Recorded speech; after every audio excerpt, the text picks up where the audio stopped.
ọpẹ́ o, ìjà Tinubu àti Ambọde ti parí.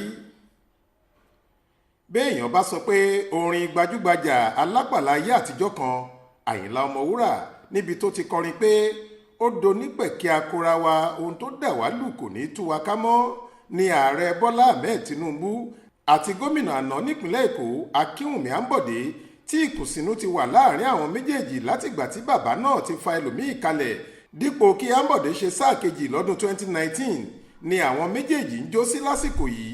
Kò sírọ́ níbẹ̀ rárá, pẹ̀lú báwọn gómìnà ìpínlẹ̀ Èkó tẹ́lẹ̀ rí méjèèjì náà títí kan ẹ̀kẹta wọn Babátúndé Rájí Fáṣọlá àti gómìnà tó wà lórí ipò lọ́wọ́lọ́wọ́ Babájídé Olúṣọlá Sanwó-Olú ṣe pàdé ara wọn fúngbà àkọ́kọ́ látìgbà náà tí wọ́n sì yọ̀ mọ́ra wọn.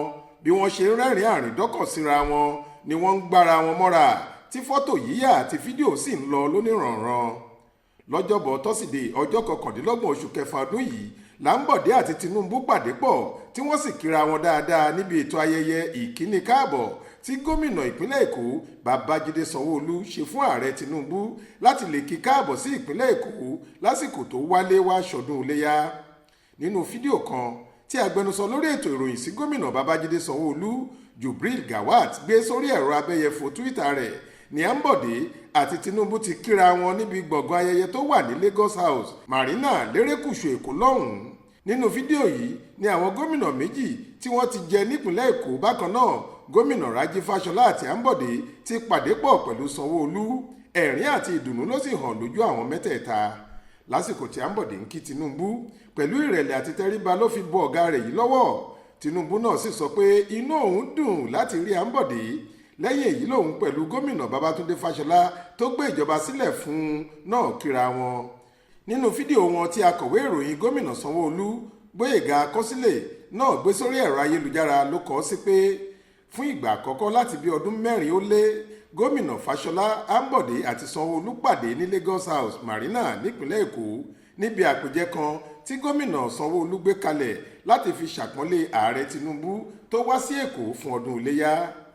Tẹ́ ò bá gbàgbé, sáà kan ni gómìnà Ambọde rí ṣe lásìkò tó jẹ gómìnà ìpínlẹ̀ Èkó láàrin ọdún 2015 sí 2019 látàrí ìjà abẹ́nú tó wà láàrin òun àti Tinubu. Ìkùnsínú àárín wọn yìí ló mú kí bàbá ìsàlẹ̀ wọn fa Sanwó-Olú kalẹ̀ tó fi gbégbá orókè lásìkò ìbò abẹ́lé wọn lọ́dún 2019. Látìgbà náà kò sẹ́ni tó fi bẹ́ẹ̀ gbọ́ nípa Ambọde mọ́, bẹ́ẹ̀ ni kì í dá sí nǹkan tí wọ́n bá ń ṣe nínú ẹgbẹ́ àfìgbà tí gómìnà Sanwó-Olú fẹ́ ṣayẹyẹ 60 ọdún rẹ̀ láìpẹ́ yìí tó ránṣẹ́ sí i. Bí Ambọde ṣe tún wáá fi ìjókòó yẹ Sanwó-Olú tó ń ṣayẹyẹ ìkíni káàbọ̀ sílé fún Tinubu yìí túbọ̀ fi hàn pé ìjà ti parí, kò sì sí ogun àti ọ̀tẹ̀ láàrin ọ̀gá àti ọmọọṣẹ́ pẹ̀lú àwọn ọmọ ẹ̀yìn ẹ̀ mọ́. Yàtọ̀ sáwọn gómìnà àtijọ́, igbákejì gómìnà ìpínlẹ̀ Èkó Ọbáfẹ́mi Hamzat, àwọn èèyàn jàǹkànjàǹkàn àtàwọn lóókọ nínú ẹgbẹ́ òṣèlú APC ni wọ́n péjú pésẹ̀ síbi ayẹyẹ náà. Monísọ́lá Sàká ló ṣàkójọ ìròyìn yìí fún iléeṣẹ́ tẹlifíṣàn Aláròye online. Faith Adébọ́lá ló kà á sétí ìgbọ́ yín.